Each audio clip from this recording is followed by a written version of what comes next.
Guys, now that I'm not in Las Vegas, the amount of emotional trauma or emotional tax that I'm going through while being homeless or houseless, you know what I'm saying, has dropped so significantly that now I feel like I'm able to start up a business. Now I'm able to be more creative, okay? Now I'm able to think more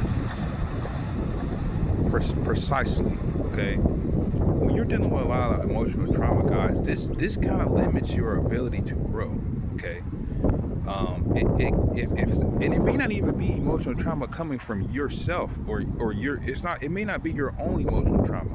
That's the one. I'm starting to look at jobs as a little bit scary now because a lot of times when you start working at a job, that's not saying I wouldn't work a job. It's more of like saying you need to watch and analyze and observe the amount of emotional trauma that you're going through while you're at your job. That's kind of where I'm going with this. Okay, because I feel like emotional trauma may be the reason why your business hasn't lifted off the ground yet. Emotional trauma may be the reason why you haven't become independent.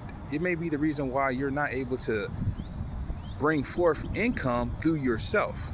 Okay, because if you're going through a lot of emotional trauma, you're going to be dependent on someone else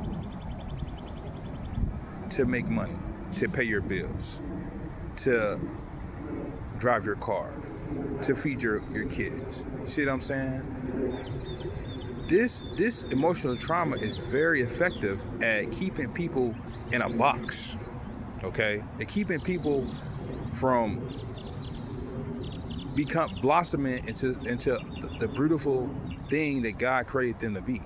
Okay, this is probably one of the greatest threats to our community is emotional trauma. Okay, and it's so much of it being spread out.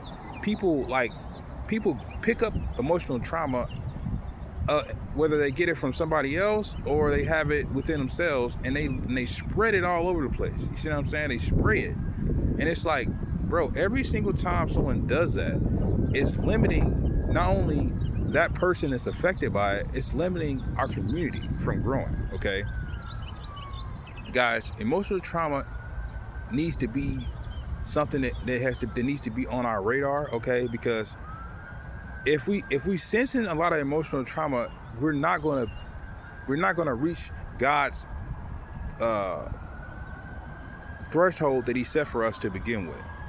And I'll see you guys in the next one.